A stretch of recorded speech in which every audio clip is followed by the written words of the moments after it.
4 breaks of serve, 2 players bleeding, 1 wild card, and a moment that nobody, not the analysts, not the bookmakers, not a single soul inside Manolo Santana Stadium saw coming. 20 years old, Manila, a wild card invite, a serve the tennis world had practically written a eulogy for. That's who Alexandra Eala was when she walked onto that Madrid clay on a Tuesday afternoon. And standing across the net was a woman who had given birth, fallen to 421st in the world, and rebuilt herself into a top 15 force through sheer, relentless will. This wasn't just a tough draw. This was the universe deciding to test exactly what Eala was made of. And for the first 35 minutes, it looked like the universe had already made up its mind. But something cracked open in that second set.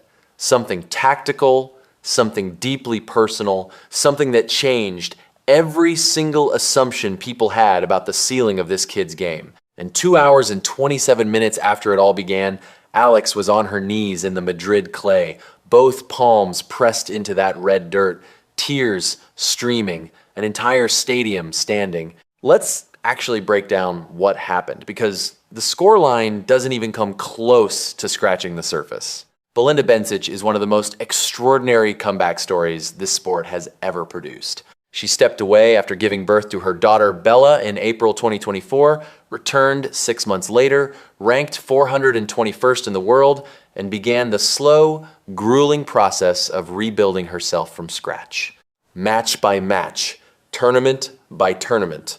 No shortcuts, no favors. By the time Madrid arrived, she was sitting at number 11, carrying a 14-5 record for the season, fresh off a United Cup victory for Switzerland and a deep run at Indian Wells. She didn't just come back to tennis. She came back sharper, calmer, and more dangerous than before.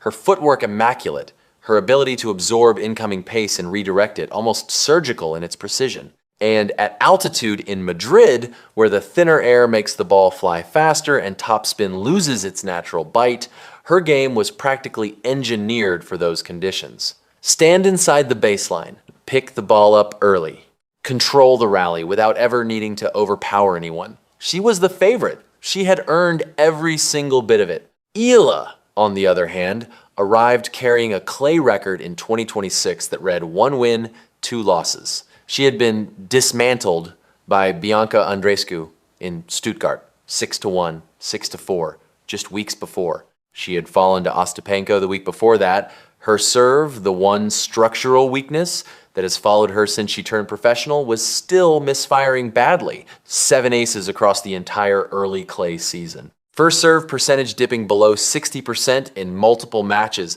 Double faults appearing at rates that would have any coaching staff losing sleep. On paper, this was a mismatch with the ending already written.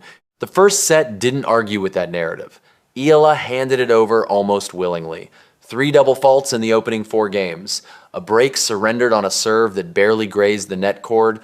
Bencic cruised through it 6-3 without ever leaving second gear. She just waited, watched, let Alex unravel, patient, controlled, lethal. The match seemed to be going exactly where everyone expected it to go. But here's where something quietly crucial started happening, something nobody in that stadium fully recognized in real time. When you win a set because your opponent is essentially beating themselves, there's a subtle trap waiting for you. You stop playing your own match. You start reading the game through the lens of their mistakes rather than the engine of your own tennis. Bencic's court positioning in that first set was slightly deeper than her usual preference. She was absorbing, waiting, perfectly content to let Eala self-destruct. And it worked brilliantly for exactly 35 minutes. But it also meant she never established the inside the baseline aggression that had defined her very best tennis all season long. She was winning on Alex's terms, which meant she was one tactical shift away from losing control of this match entirely. That shift came at the start of the second set. And it came through Eala's return game. Pay close attention here because this is the tactical heart of everything that followed. Yes, Alex's serve is a genuine problem. At 175 centimeters, she doesn't have the natural leverage that taller players use to manufacture pace almost effortlessly. Her ball toss drifts. Her second serve sits up like an open invitation. These are real, documented limitations, and there's no value in dancing around them. But here's what every single conversation about her serve completely misses. The flip side of that weakness is a return game that most players on this tour would sacrifice almost anything to possess. She reads serve direction before the ball even leaves the racket. Her left-handed forehand generates angles off the return that right-handed players simply cannot replicate from the same court position. She takes the ball on the rise with a compact, loaded swing that neutralizes incoming pace and immediately puts the server under pressure before the rally has even truly begun. She is trained at the Rafa Nadal Academy since she was 13 years old. Return drills are the foundation of everything built there. Nadal himself constructed one of the greatest careers in tennis history on one single philosophy, that the server's supposed weapon could be transformed into their deepest source of anxiety. Eala hasn't just learned that philosophy. She has lived inside it for years. In the second set, she started attacking Bencic's second serve with a ferocity and precision that had been completely absent in the opener. 2 full steps inside the baseline. Returns driven deep and heavy into Bencic's backhand corner, ball after ball, game after game, and this created a compounding problem that grew more serious with every single exchange. Bencic's backhand is her more reliable wing, but not her more attacking one. When she gets pushed deep and wide to that side, her instinct is to play safe, go back cross-court, neutralize rather than strike. Against most players on tour, that's more than enough. But against a left-hander already positioned inside the court and actively hunting the next ball, it creates a geometry that slowly, patiently, methodically drags the server further and further out of position until something finally gives. The break came in the 5th game. Bencic served. Eala returned deep to the backhand. Bencic pushed a cautious cross-court reply, and Alex stepped around her backhand and cracked a forehand inside out that landed flush on the baseline. You could see the shift happen in real time. Bencic's demeanor visibly changed. She started bouncing the ball more times before serving. Her eyes drifted to her coaching box.